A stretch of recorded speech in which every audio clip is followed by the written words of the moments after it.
déjà tous vos codes. Je fais jamais les bons gestes, alors j'ai pas les bonnes notes. On m'apprend à être un homme, mais ça a pas l'air drôle. Moi je veux pas faire vos tests, ni qu'on m'impose mon rôle. Je respire mal sous mon masque, c'est donc ça la vraie vie. Baisse le regard, obéis, tiens-toi droit et révise. Et je trouve pas les bons mots pour vous dire ma détresse, mais je préférais quand on voyait le sourire de maîtresse. Et dans tout ça, comment trouver un horizon, puisque maman n'a plus le droit de me faire l'école à la maison. Qui suis-je pour vous et votre monde en perdition, à m'imposer sitôt d'entrer dans la compétition? J'ai pas choisi mon nom, j'ai pas choisi ma place, encore moins toutes vos projections dégueulasses. Je doute de votre bienveillance, je ne veux plus faire mes devoirs, je refuse d'être votre miroir. Je suis le visage de demain, ce n'est pas à moi de vous protéger. On me demande de faire le bien, tout en craignant que je sois un danger. Cet ancien monde vous appartient, et de vos peurs je ne veux pas hériter. Au lieu de me tenir la main, vous donnez un prix à la liberté.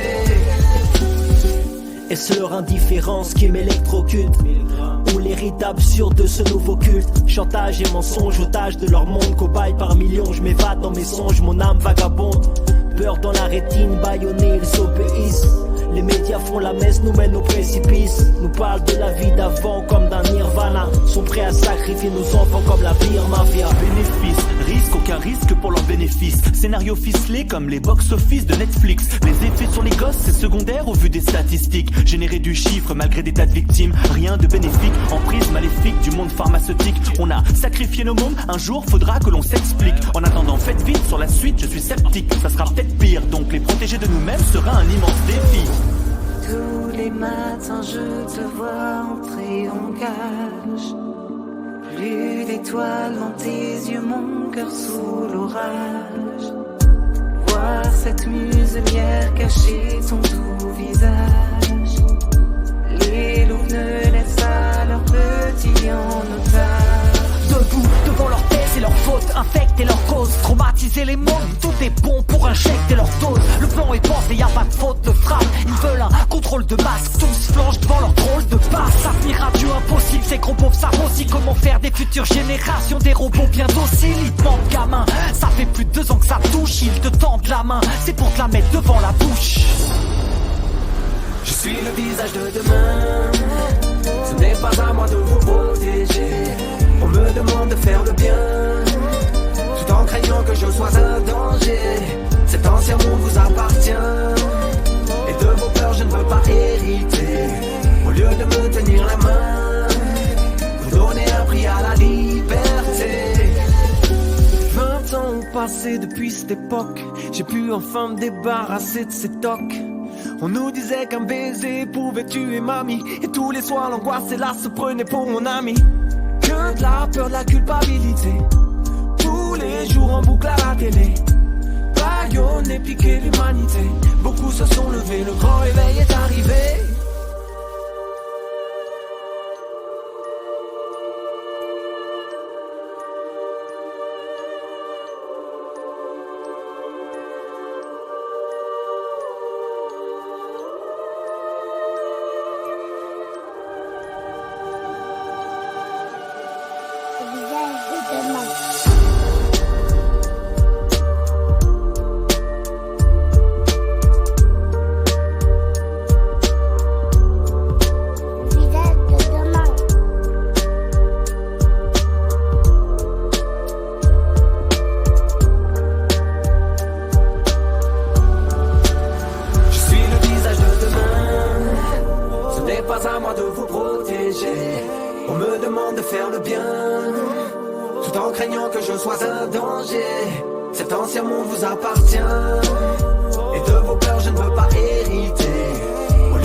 Bonsoir tout le monde.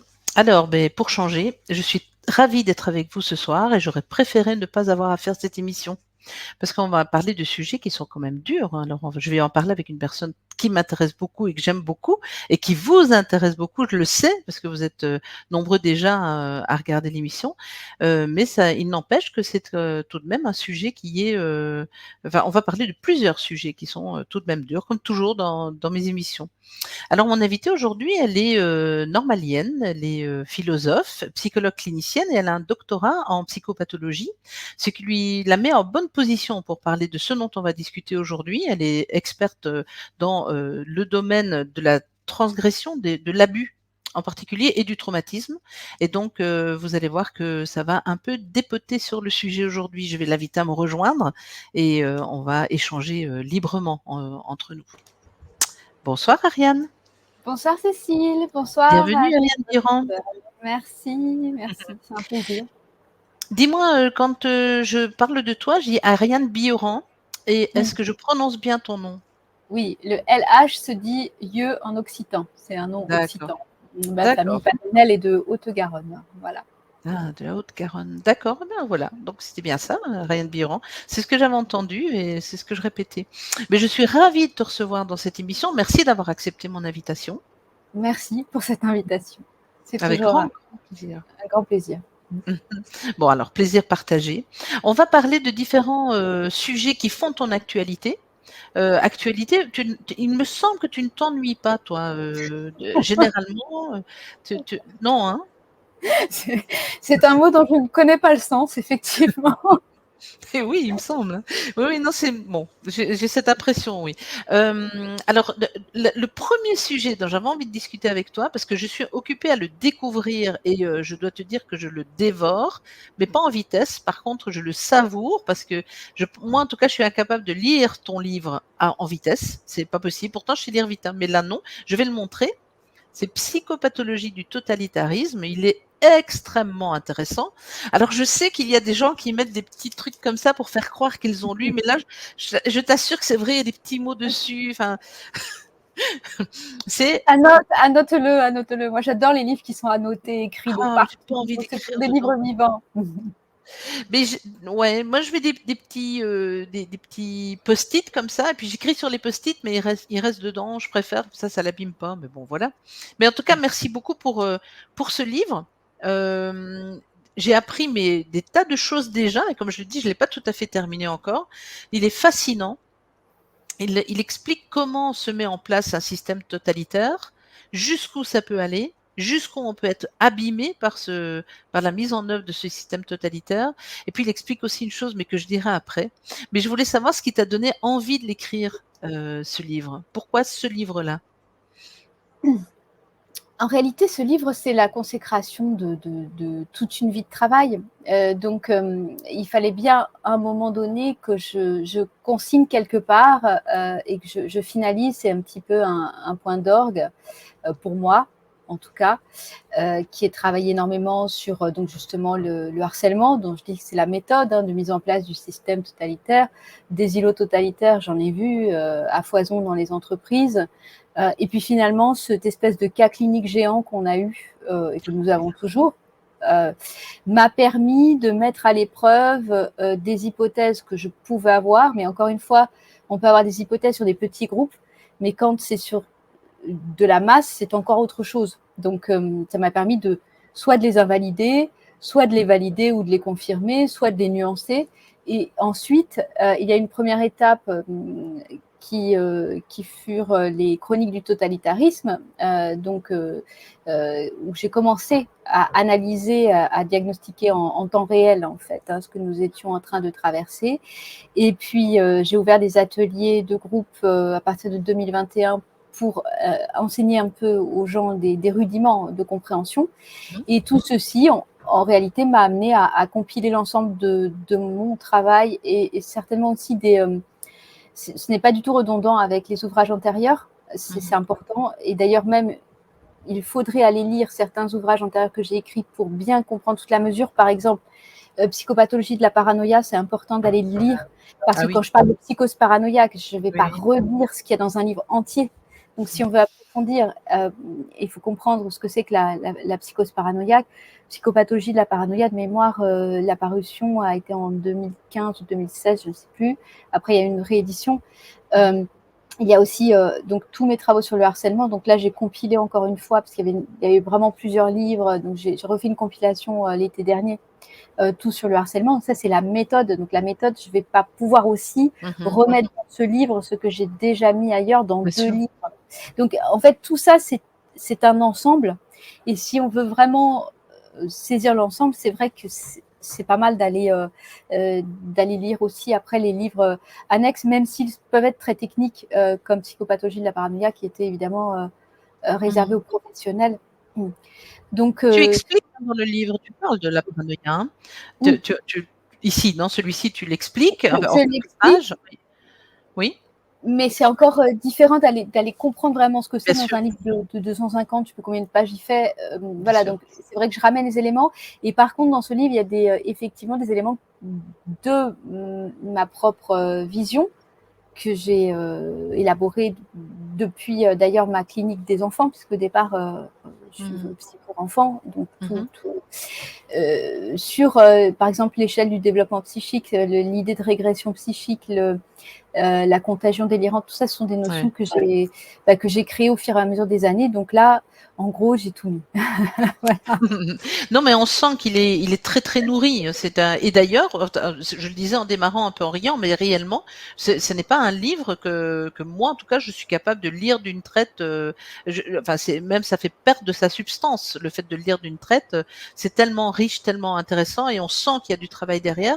Et on sent aussi le travail du micro vers le macro, comme tu le disais. Donc là, on a un cas géant macro, c'est clair. Oui, au moins, et géant plutôt d'ailleurs. Et tu disais là, en démarrant, tu as dit qu'il y a des hypothèses que tu as abandonnées justement en passant du micro vers le macro.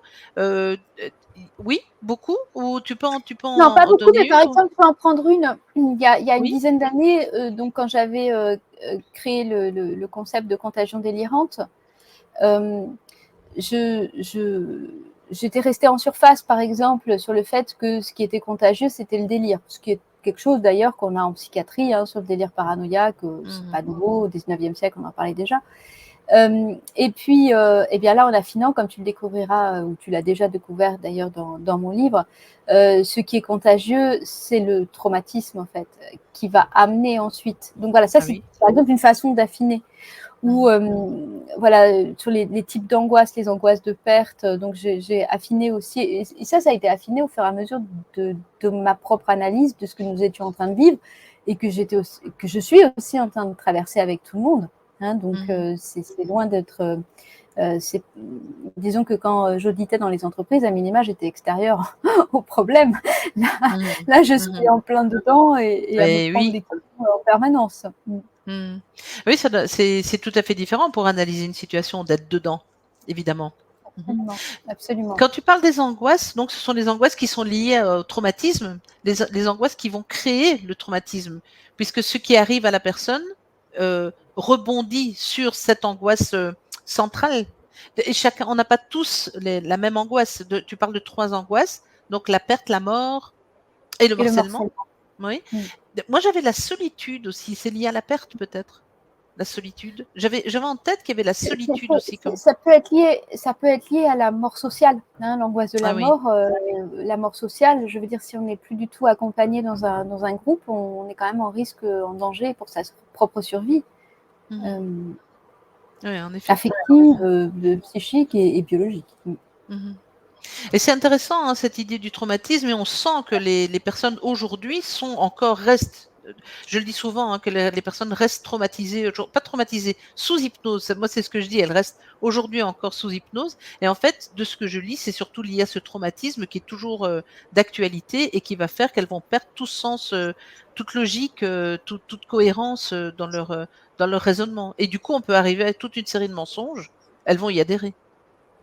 Oui, c'est pour ça que c'est important, si les gens veulent vraiment approfondir le sujet, qu'ils aillent aussi lire mes 2 livres qui sont la compilation de tous mes travaux sur le harcèlement, tout sur le harcèlement. Parce que il faut bien comprendre que dans cette méthode, il y a une obligation d'envoyer de multiples chocs traumatiques pour pouvoir prendre possession, en fait, de l'esprit de l'autre, hein, du psychisme de l'autre. Et une fois que, en fait, on a sa propre demeure complètement ouverte, qui a été cambriolée plein de fois, eh bien, on est sans défense. Et on sera à la merci du premier sauveur venu, qui en général ne nous veut pas du bien. Sans aucun doute, oui. Il y a aussi un élément que enfin bon, on va pas passer notre heure ensemble sur ce sujet, hein, mais j'ai été tellement, j'ai découvert des choses qui m'ont vraiment beaucoup intéressée, et notamment quand tu expliques dans ton livre que les personnes, quand elles sont face à un système, quel qu'il soit, un micro, macro, enfin a priori, qui s'installe comme ça, un système totalitaire, les personnes ne font plus le lien entre les personnes qui les ont fait souffrir et celles qui amènent la réponse. Ne voient pas que c'est la même personne, ne voient plus que c'est la même réponse, la même personne, pardon. Et donc sont en attente totale, sont complètement infantilisées. C'est une espèce de sauveur qui arrive pour elles, pour ces personnes qui sont soumises à toute cette terreur, à tout ce traumatisme. C'est pour ça que c'est très important ta remarque, c'est-à-dire que ce qui est très important, c'est que c'est un système. Les gens ont tendance, et moi aussi, hein, à concevoir qu'il y a la hiérarchie du pouvoir, c'est en haut le gouvernement et puis en bas le peuple. Ça ne fonctionne pas comme ça du point de vue du système totalitaire. C'est pour ça qu'il est beaucoup plus important de parler de système totalitaire que de régime. Bien sûr qu'il va être insufflé par en haut, mais il s'infiltre dans toute la population. Il s'infiltre aussi dans la résistance et pas seulement par des figures qui pourraient être des figures, encore une fois, envoyées par ce même pouvoir. Là, on va mettre, je vais mettre en ligne sur mon site l'article qui est paru dans l'Antipresse numéro 425, justement sur ces histoires d'opposition contrôlée, pour que les gens comprennent bien les mécanismes. Slobodan Despot est d'accord pour qu'on le mette en accès public. Mais oui, c'est utilité publique. Mais il n'y a pas que ça. Il y a les propres mécanismes de fragilisation psychique qui font que, et c'est là où ce qui est fondamental dans ce livre que j'ai construit pendant des années, c'est l'échelle de développement psychique et l'échelle de régression psychique, parce qu'en fait, notre construction psychique n'est pas acquise pour la vie. On peut régresser. Et le totalitarisme fait régresser, c'est-à-dire que quand on est en anxiété, on va chercher la protection grégaire, la protection du groupe, et on va être prêt à accepter des tas de compromis avec des actes avec lesquels il faudrait peut-être ne pas être en accord. Et c'est un petit peu le clan qui va se souder, mais au prix, il va se souder par exemple derrière le chef le plus fort, au prix du fait que le chef le plus fort viole, abuse, etc. Et ça, c'est des mécanismes qu'on retrouve dans toute la population, à tous les niveaux, comme les mécanismes de méfiance, de délation. Voilà. Donc, Absolument. tout ça, c'est le système totalitaire.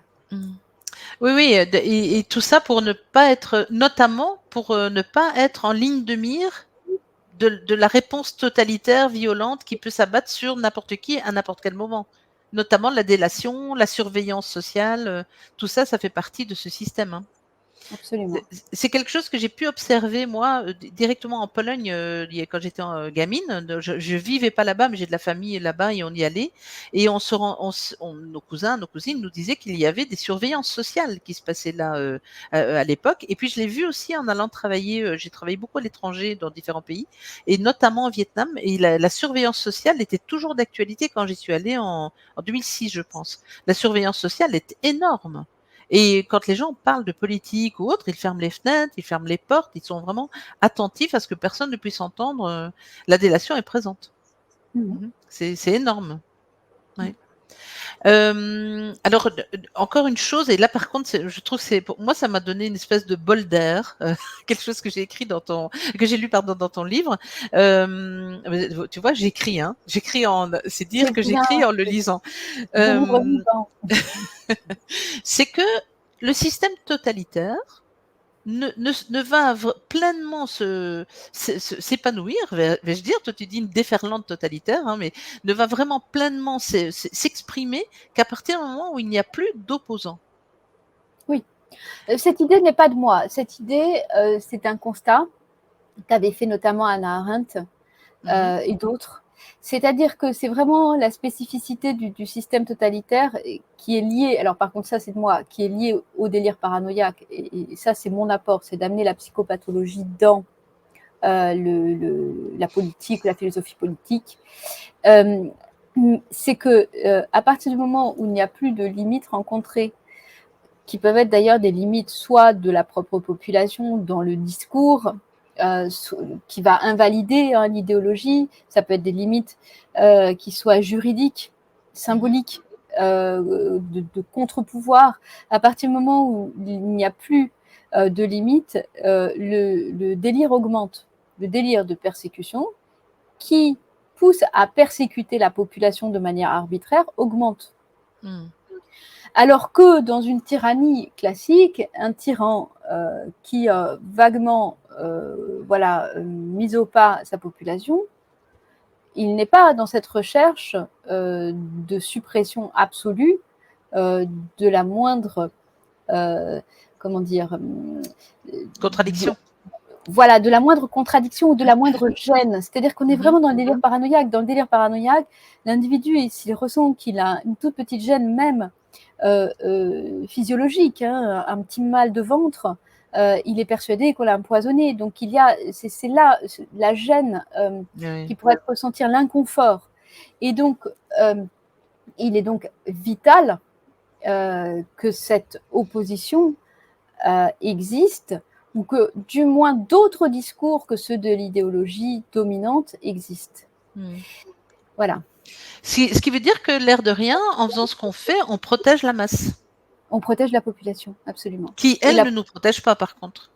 Alors, ce qui est important de comprendre, c'est que, comme on a fait, c'est pour ça que j'incite les gens, même s'il est un peu compliqué, à aller lire aussi Psychopathologie de la paranoïa, parce que quand on a affaire à un individu, mais là on est sur un groupe qui fonctionne comme un individu, une masse qui fonctionne comme un individu paranoïaque. C'est la même chose en fait au niveau des mécanismes, si ce n'est qu'ils sont démultipliés par la quantité, les processus psychiques. Ça fait corps en fait, ça fait corps. La masse et le...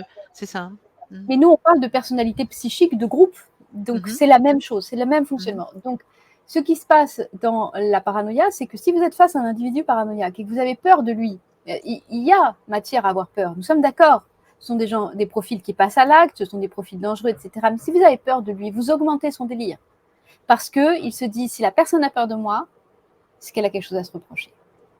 Et donc, il est donc d'autant plus important que la population cesse d'avoir peur, ou en tout cas, qu'elle ait davantage peur de laisser toujours plus de pouvoir à ce totalitarisme qui avance et à ces figures du totalitarisme, qui sont aussi les faux sauveurs. Ça, c'est aussi assez important de le préciser, et qu'elle reprenne son pouvoir en main. C'est-à-dire un peuple, encore une fois, dans une démocratie, les ministres sont au service du peuple. C'est le peuple qui est souverain.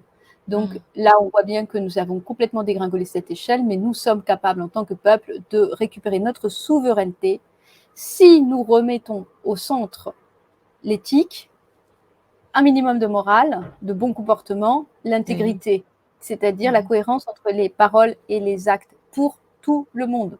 Voilà.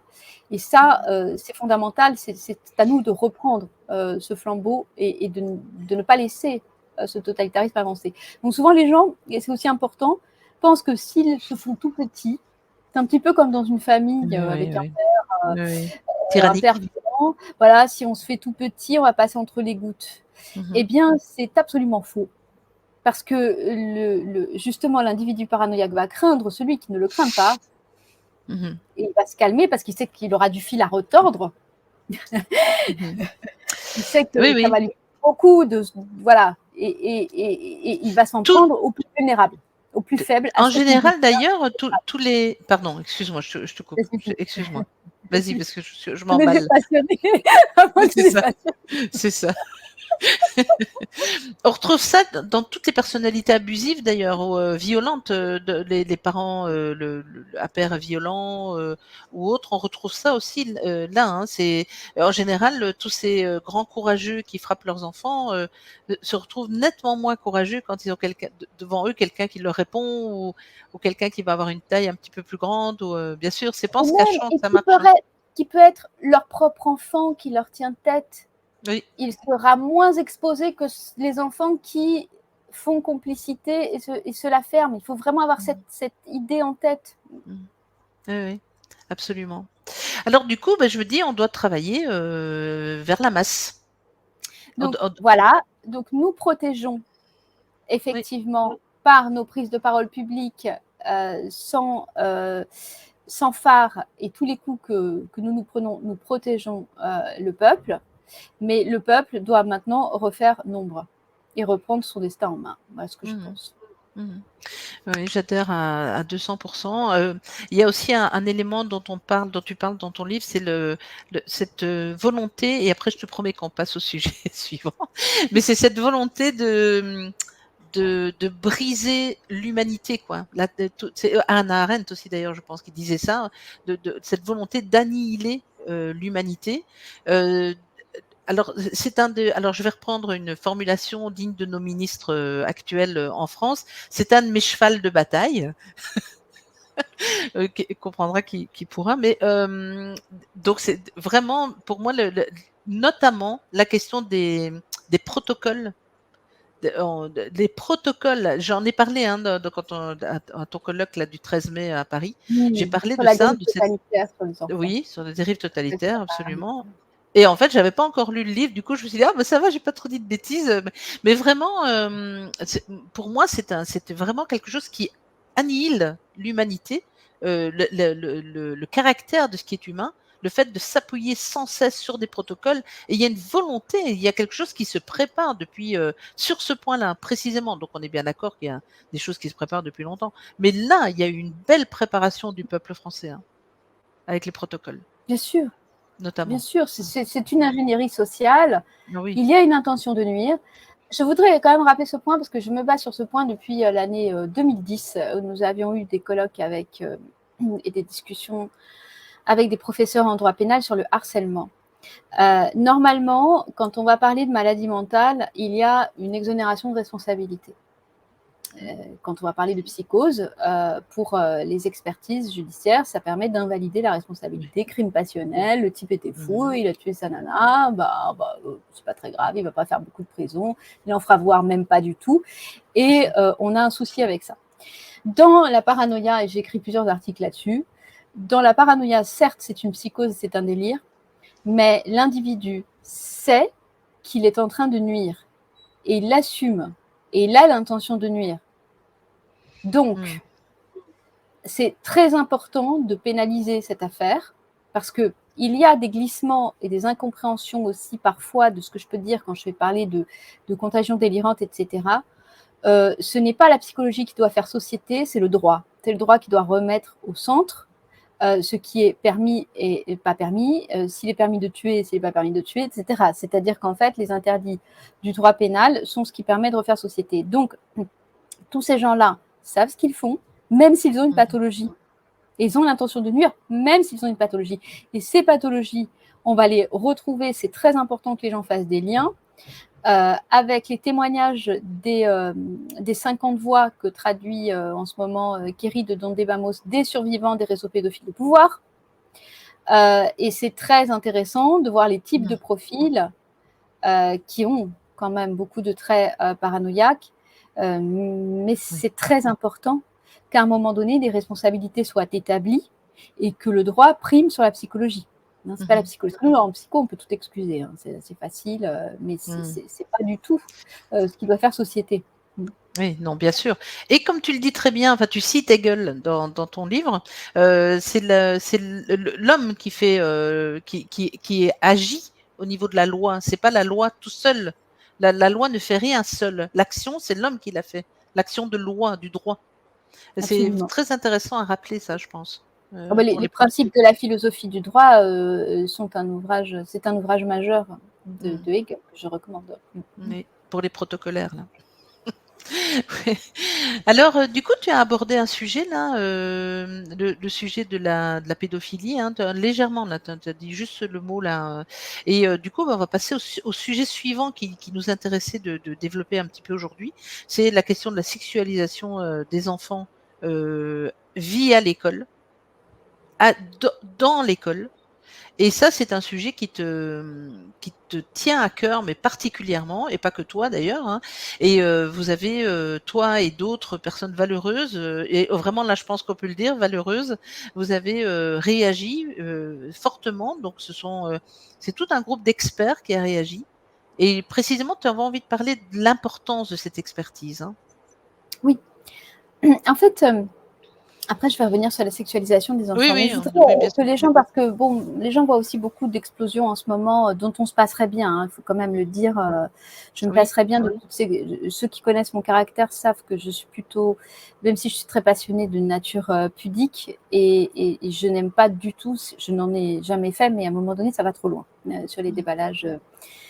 Voilà. Donc, qu'est-ce qui va trop loin? Ce qu'il faut bien comprendre, c'est que pour l'une des problématiques que cherche à éviter justement ce pouvoir totalitaire, c'est le dépôt des plaintes et des plaintes pénales, précisément, puisque ce qui arrête la paranoïa, c'est le droit pénal, et ça aussi sur le plan psychologique, et je l'explique dans mes psychopathologies de la paranoïa. Et donc, il s'agit de faire tout pour invalider et caviarder les plaintes juridiques. En droit pénal, d'ailleurs que ce soit sur le sujet des injections, comme sur le sujet de la protection psychique de l'enfant, etc. De quoi a-t-on besoin pour établir une plainte pénale? On a besoin de victimes, on a besoin d'avocats qui vont dire ça contrevient à tel article de loi, tel article de loi, tel article de loi, mais on a besoin d'experts. Parce que ce sont les experts qui cartographient les dommages faits aux victimes. En clair, je prends souvent cet exemple simple. Vous avez déménagé votre piano, les déménageurs ont complètement endommagé votre piano. Vous allez porter plainte. Il n'y a pas de doute, les déménageurs ont endommagé votre piano, ça contrevient au contrat que vous avez eu avec eux, etc. Mais quid de l'évaluation des dommages? Si vous ne faites pas un expert, on ne sait pas l'évaluation des dommages. Or, ce que je constate pour être depuis des années sur le sujet des droits sexuels et de la prévention psychique des enfants, et encore une fois, bien avant ma découverte des textes de l'OMS, puisque c'est ma première spécialisation en psycho, c'est l'enfance maltraitée, je travaille depuis mon DESS avec Amandine Lafargue, qui est experte auprès des tribunaux, je l'étais aussi, etc. Mais ce sont vraiment nos spécialités. Le docteur Régis Bruno a été expert auprès des assises, etc. Ah oui, Nous aussi. constatons, et oui, nous constatons une savante invisibilisation des experts qui a pour conséquence immédiate l'invalidité des plaintes. Ça, c'est fondamental parce que c'est la raison pour laquelle donc, nous avons créé Honest l'alternative. Ceux qui me connaissent savent que je ne vais jamais dans les associations, donc si j'y vais là, c'est que je garantis. C'est majeur. Et d'abord majeur de faire un travail en équipe, mais je garantis mes coéquipières qui sont Maître Virginie Darrojo-Recchia, présidente, qui je crois a fait ses preuves et les preuves de son absolue intégrité, quelles que soient les campagnes de calomnie qui sont lancées contre elle. Ça aussi, c'est quand même important de dire que nous subissons des campagnes de calomnie contre lesquelles nous ne pouvons pas nous défendre, mais la réalité, elle est tout autre. Donc, demander des preuves quand il y a des calomnies. Bien sûr.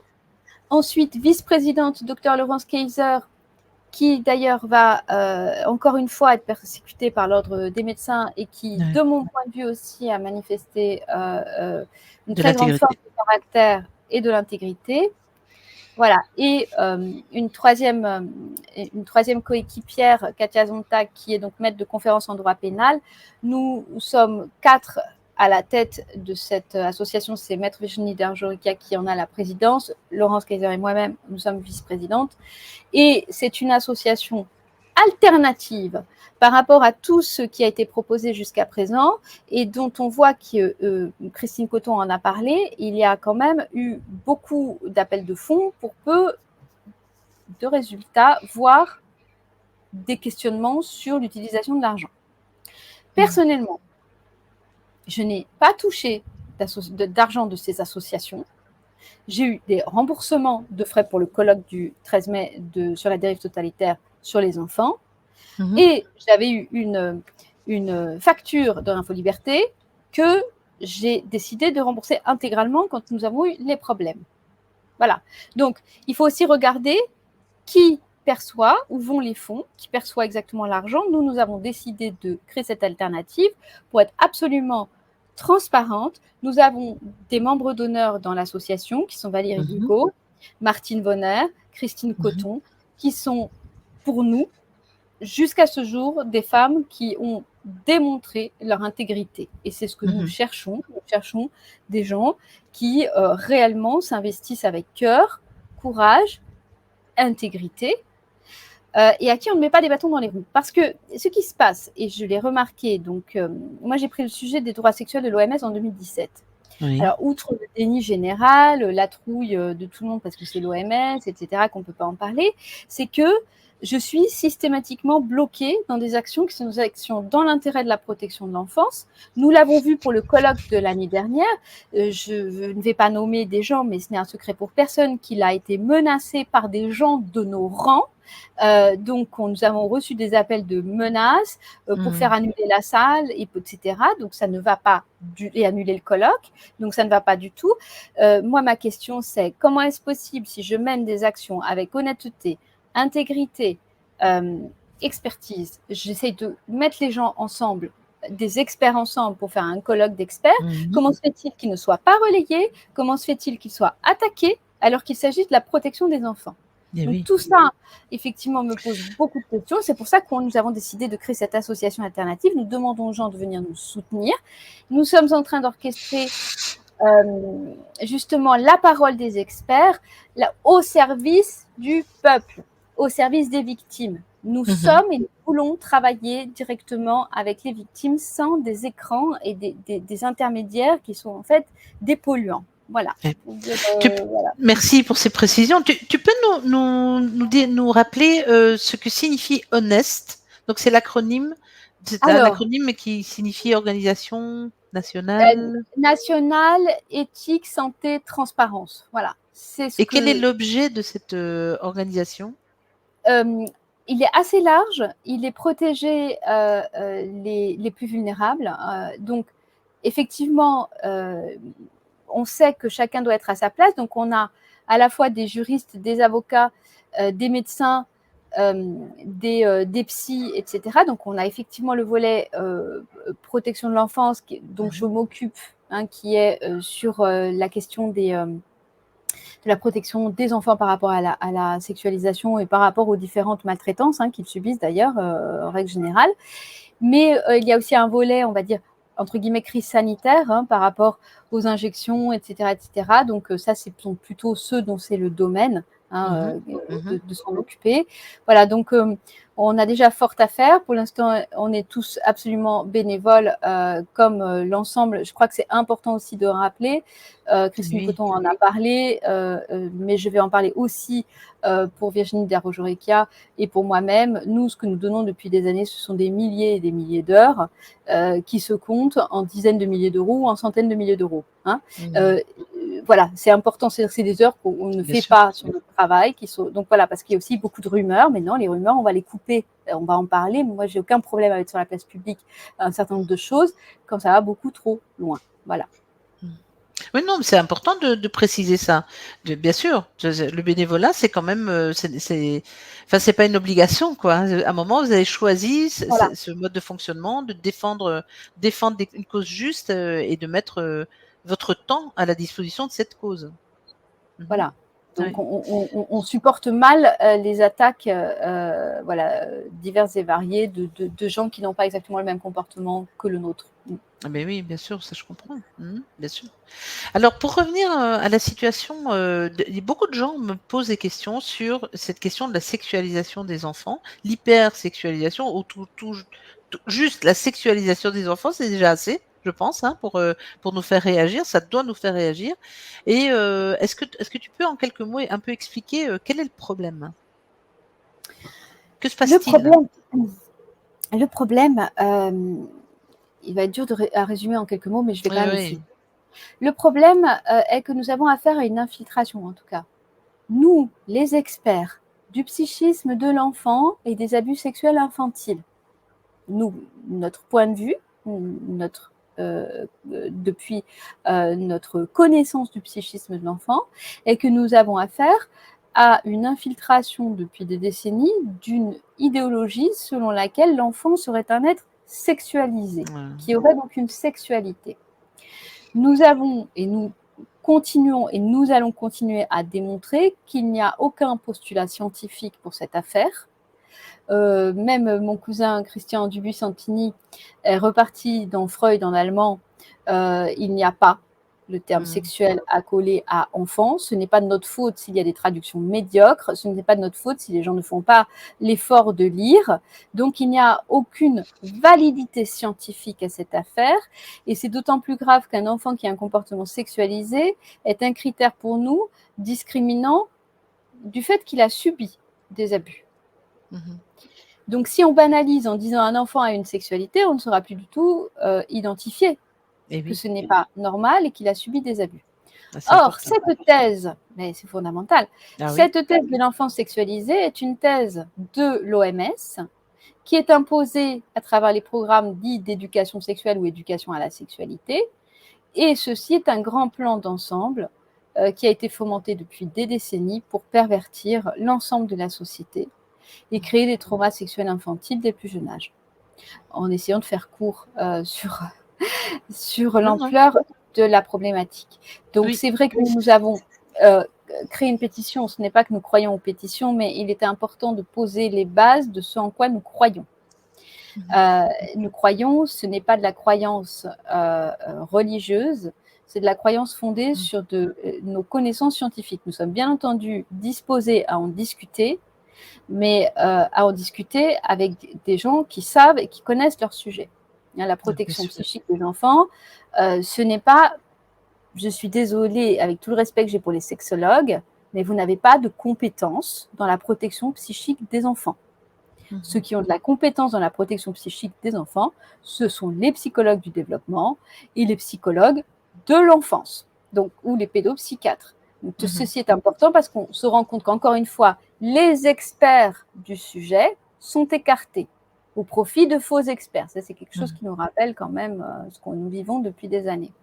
Oui, Ah oui, avec justement, je reviens du coup sur le totalitarisme, mais avec cette création du réel, toute la création d'un réel basé sur de l'irréel. Et sur de C'est l'idéologie, et je assez pense que impressionnant. c'est Ouais. important que les gens aussi se procurent le livre, là encore, assez invisibilisé, de Maître Virginie Darault-Joreckia. Je suis témoin que ce sont des mois et des mois de travail, d'ailleurs, livre auquel j'ai participé également, pour les relectures, etc., à protéger l'enfant de l'idéologie totalitaire. Virginie Darault-Joreckia donne tous les textes de loi que ces programmes, qui ne concernent d'ailleurs pas que les écoles, soyons clairs, c'est pour ça que d'ailleurs vous avez une histoire de fusion entre le ministère de l'Éducation et des Sports, c'est que de toute façon ça va concerner toutes les structures socialisantes de l'enfance, ça fait des années que je le dis, j'ai simplement lu des textes. Cette éducation sexuelle actuelle viole tout le corpus juridique de protection des mineurs. C'est la raison pour laquelle nous avons des avocats, nous avons des juristes. Donc, il est fondamental, comme l'a déjà dit Maître Virginie Darault-Joreckia l'année dernière au colloque du 13 mai, que différentes plaintes soient déposées. Ce livre est une base pour les avocats, c'est une mine d'or pour déposer. Le travail est fait.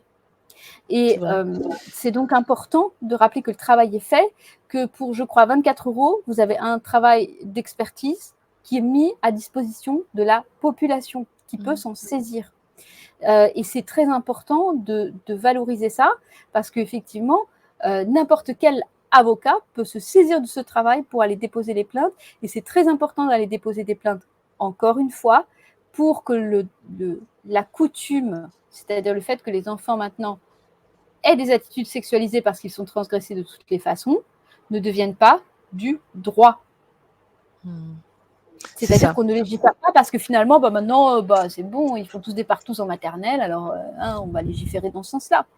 Et oui, c'est déjà un peu ce qui arrive, c'est déjà une manière de justifier le fait d'amener de la sexualité dans l'école en disant oui, mais ils ont quand même tous accès à Internet, sur Internet, ils ont accès déjà aux films pornographiques, etc. Donc, mais même d'ailleurs des parents disent c'est pour les protéger de ça. Donc on va les sexualiser plus pour les protéger de ça, ça n'a aucun sens. C'est ça, c'est-à-dire qu'on est dans un défaut de responsabilité des adultes envers la protection psychique des enfants, et il est grand temps que les parents récupèrent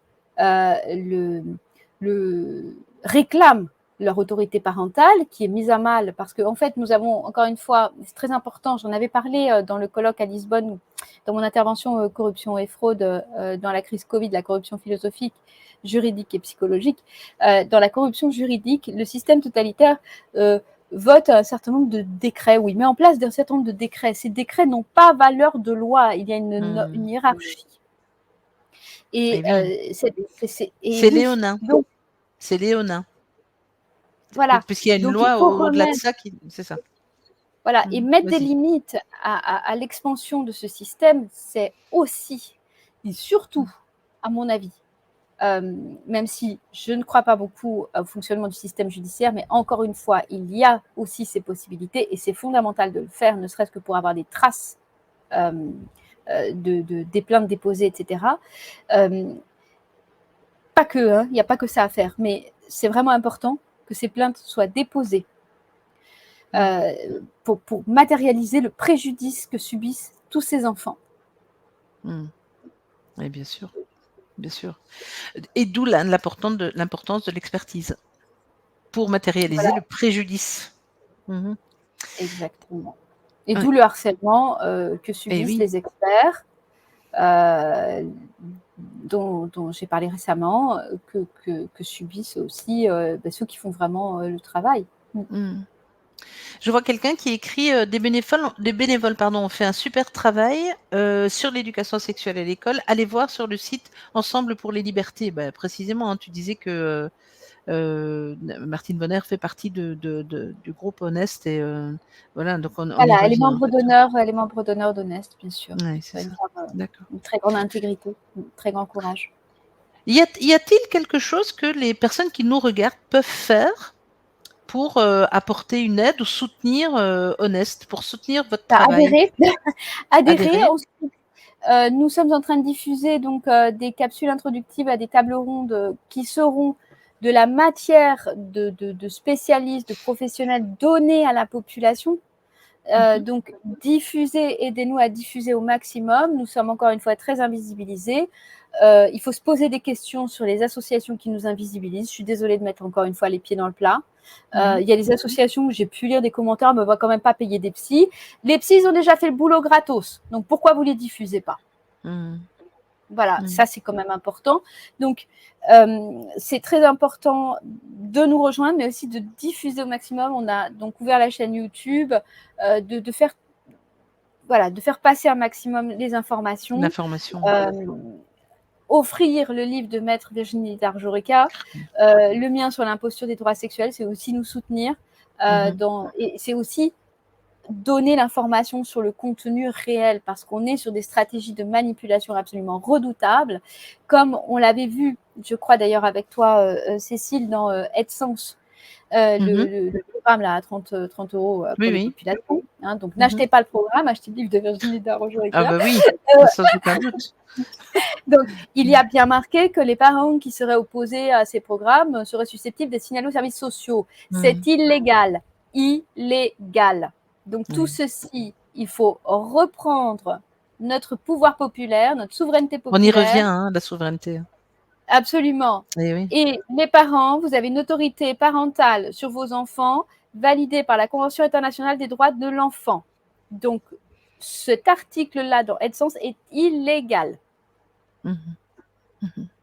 Absolument. Donc, ils n'ont pas commencé, mais il y a 1 an à peu près, Evras s'est sorti en Belgique, et maintenant c'est l'AidSense en France. Et on est dans une espèce de copie conforme des intentions et de la manière dont ça va se passer. C'est la même chose. Tout ceci est une émanation de l'idéologie de l'OMS. Donc, l'idéologie de l'OMS, il faut parler très tôt sexualité aux enfants parce que les enfants ont une sexualité. Oui. Bon, ben, moi, j'entends. Le docteur Régis Bruno, il le dit. Qui d'autre a ce discours-là ? Les pédophiles. Oui, bien sûr. C'est un expert aux assises. Complètement. C'est un expert de pédophiles aux assises. Absolument, c'est absolument le discours d'un pédophile, des pédophiles, tout à fait. J'entends ce que je remarque, moi j'ai pas d'enfant, donc je suis pas concernée directement par cette question. Je me sens concernée, mais j'ai pas d'enfant à protéger. Mais ce que j'entends et qui m'étonne toujours de la part des parents, c'est oui, mais bon, je peux pas être là tout le temps, je peux pas surveiller, je dois à un moment faire confiance à l'école. Et on dirait que les parents sont submergés par leur vie, quoi, le quotidien, et donc ne voient pas comment ils peuvent gérer ce rapport à l'école. C'est quand même vraiment impressionnant, ça. C'est impressionnant. Je crois qu'ils le sont. Et il est très difficile aujourd'hui, à moins... Enfin, je veux dire, si on a un poste de travail, on est à minima en burn-out dans des entreprises. Enfin, il y a tous les process qui sont mis à l'œuvre sont de plus en plus lourds à vivre. Donc, effectivement, je pense que les parents qui travaillent tous les deux, s'ils travaillent tous les deux, qui rentrent le soir, sont épuisés. Mais il est fondamental de remettre des priorités au centre. La priorité numéro 1, c'est la santé de votre enfant, la santé psychique, la santé physique et la vôtre aussi, bien sûr. Mais on ne peut pas tolérer que des dommages soient faits. Nous avons des thérapeutes qui reviennent et nous expliquent les dégâts actuels. Parce que jusque-là, c'était à titre d'hypothèse, dans le sens que j'avais analysé les textes et j'avais dit attention, conséquences traumatiques graves possibles, totalitarisme, etc. Mais c'est encore autre chose quand des enfants sont déjà atteints aujourd'hui, sont déjà traumatisés, arrivent chez les psys, parce que c'est comme ça que ça s'est passé, moi, cette année que j'ai repris le sujet. C'est qu'en janvier-février 2023, j'ai eu des collègues qui m'ont appelé, m'ont dit Ariane, on en reçoit plein, les cours ont commencé. Donc, à partir du moment où des enfants sont traumatisés par ces cours, ils doivent être arrêtés. C'est la démonstration que... mais oui, mon analyse n'était donc pas aléatoire et était juste, mais 2, ça doit être suffisant à partir du moment où des experts sonnent l'alerte en disant attention, vigilance, prudence, il faut arrêter ces cours. Et à partir du moment où des enfants sont en plus traumatisés, nous avons les 2 mamelles pour arrêter. C'est court. Or, on voit que le projet du gouvernement, c'est toujours plus, parce que ce gouvernement ne décide de rien. Non. Il applique le programme de l'OMS. Bien sûr, il est piloté. Bien sûr. Il est piloté et il est piloté par contrat. Enfin, tout ça, je l'ai expliqué depuis des années et ça ne fait que s'accentuer. Donc, ils ont des consignes. La consigne, c'est la sexualisation précoce des enfants. Dans la sexualisation précoce des enfants, il y a les perturbateurs endocriniens avec les mutilations sexuelles, qui d'ailleurs, dont il est question, je ne sais même pas si c'est passé, je n'ai pas eu le temps de regarder, mais qu'elles soient remboursées par la sécurité sociale. J'avais averti il y a des années que ça serait remboursé par la sécurité sociale. Donc vous avez une santé qui dégringole, des gens qui ne sont pas soignés, reçus aux urgences, qui décèdent aux urgences, on a quand même plusieurs cas aujourd'hui, et la priorité, c'est d'aller mutiler des enfants. C'est un non-sens total, bien sûr. Si vous ne faites pas valoir votre autorité parentale, bientôt vous ne l'aurez plus. Et vous n'aurez plus que vos yeux pour pleurer. C'est vrai. Ça fait partie d'un même projet, tout ça. Hein. Tout ce qu'on vit là, ça fait partie d'un même projet. Quand on ne trouve pas la réponse à un étage, il faut aller voir à l'étage supérieur. Et puis encore à l'étage supérieur, il y a un moment où tout est là. Ça fait partie d'un même projet. Et d'ailleurs, en t'entendant, je me disais, mais en fait, on a exactement la même chose. Les experts invisibilisés, pas écoutés, pas entendus, des traumatismes qui apparaissent et qui ne sont pas pris en compte, donc ça ne s'arrête pas. Et donc, tu me disais tout à l'heure, ton sujet n'est pas l'injection Covid, mais le mien, la plupart du temps, oui, ça l'est. Et donc, moi, je fais un parallèle, mais c'est exactement la même logique que pour tous les experts qui ont dit attention à l'injection et qui aujourd'hui disent attention, il y a des morts. Et c'est pas entendu de la même manière. Hein. Dans les deux cas, c'est une violation des corps, c'est une violation des esprits. Complètement. Et donc, on doit refaire valoir nos droits fondamentaux. La liberté, il ne faut pas attendre qu'on nous la donne. La liberté, elle se conquiert et elle se maintient par des garde-fous et des contre-pouvoirs dans le peuple. Absolument. Absolument. Bien, écoute, je sais que on a décidé de ne pas s'étendre trop. On s'était dit, ça sert à rien en fait de s'étendre trop. Ouais. Et donc, je ne sais pas s'il y a quelque chose que tu voudrais encore dire avant qu'on se sépare, Ariane. Oui, je voudrais annoncer donc la première émission du COS, du Conseil opérationnel et scientifique, lundi prochain. Qui est un nouvel espace à l'initiative, sur l'idée du docteur Laurence Kayser, pour les médecins, pour les scientifiques qui se vivent comme invisibilisés ailleurs. C'est un espace donc de débat scientifique où nous ne censurerons aucun sujet. Tout sera mis en débat, en argumentation. C'est-à-dire, moi, j'ai aucun problème à venir argumenter face à quelqu'un qui va me dire l'enfant, il a une sexualité. Voilà, donc il faut au contraire être dans cette ouverture à l'argumentation et ensuite laisser les auditeurs, les spectateurs se faire leur propre opinion. Moi, je crois à l'autonomie des individus. Je pense que c'est fondamental que chacun récupère sa capacité de jugement, son esprit critique, etc. Donc, c'est moi qui ai l'honneur d'animer cette première émission qui s'appelle aussi COS en mémoire Conseil d'Olivier Soulier, donc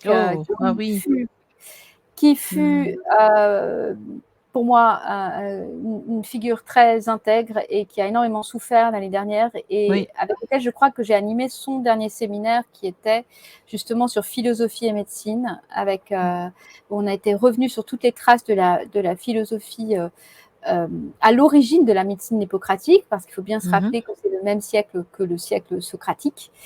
Et donc, lundi, j'aurai l'honneur d'accueillir le docteur Zineb Deheb et le docteur Laurence Kayser.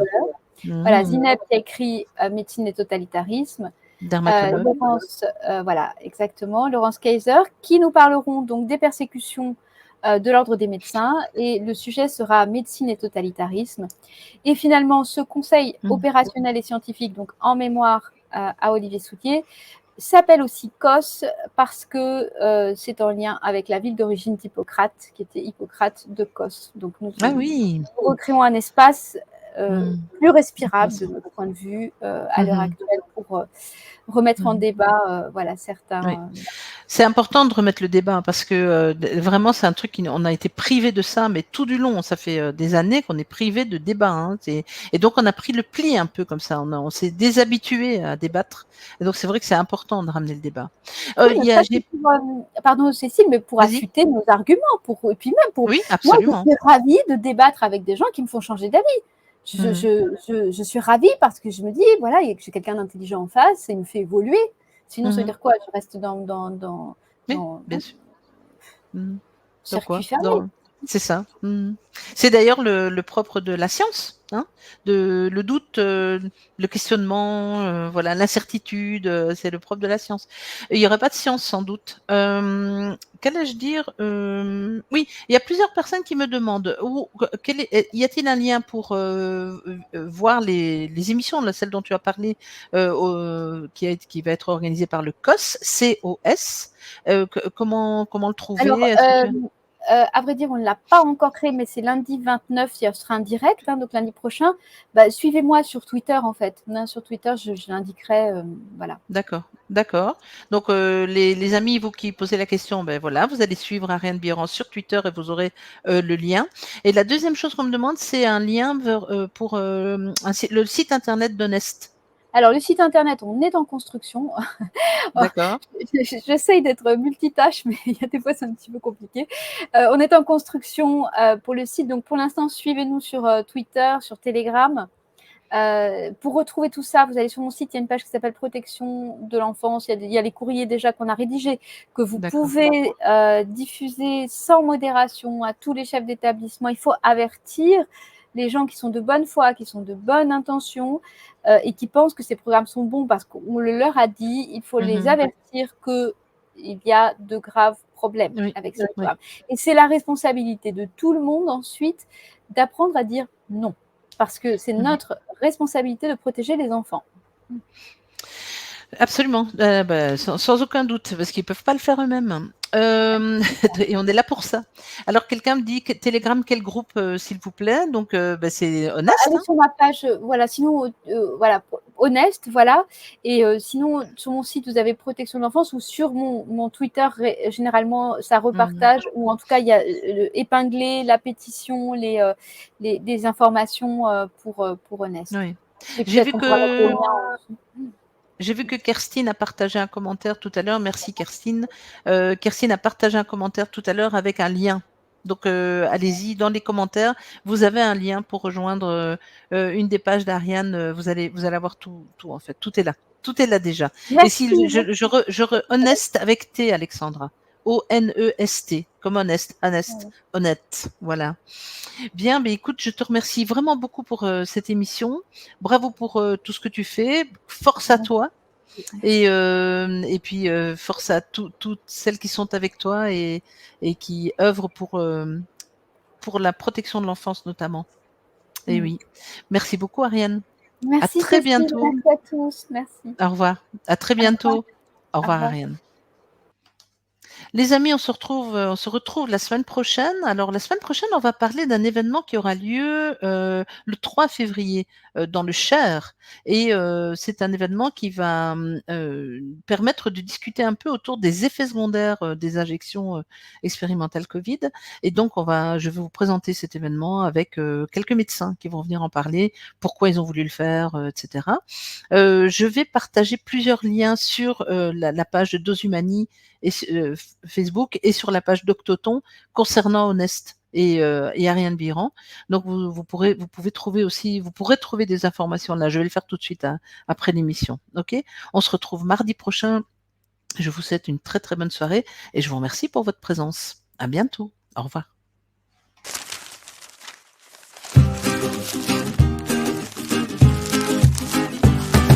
À tous mes frères et sœurs, pourvus d'une conscience, voyez ce qui est fait à notre descendance. Le chantage de la peur, de la culpabilité. Quel est leur avenir, ainsi conditionné? Je m'adresse aujourd'hui à tous les volontaires qui n'ont pas encore cédé à la folie sanitaire. Ils nous sortent le grand jeu, cherchent à nous avoir, ne nous laissons pas faire. Demain, il sera trop tard. Tous ensemble, unissons nos voix, à nos enfants ne touche pas. Pas de passe pour l'humanité, nous reprenons notre liberté. Tous ensemble, unissons nos voix. Non, ce machin, on n'en veut pas. Pour nos enfants, pour la vérité, rien ne pourra nous arrêter. Liberté conditionnée par le pass sanitaire aujourd'hui même pour manger. Par la piqûre magique, seul sésame autorisé pour faire tourner la pompe afrique, on nous a lobotomisé. L'illusion est si grande, instrumentalisée. Tous nos droits naturels nous ont été subtilisés. Mais nous voyons le mensonge de la personnalité. Nous savons à présent, nous sommes réveillés. Tous ensemble, unissons nos voix. À nos enfants, ne touche pas. Pas de passe pour l'humanité. Nous reprenons notre liberté. Tous ensemble, unissons nos voix. Non, ce machin, on n'en veut pas. Pour nos enfants, pour la vérité, rien ne pourra nous arrêter.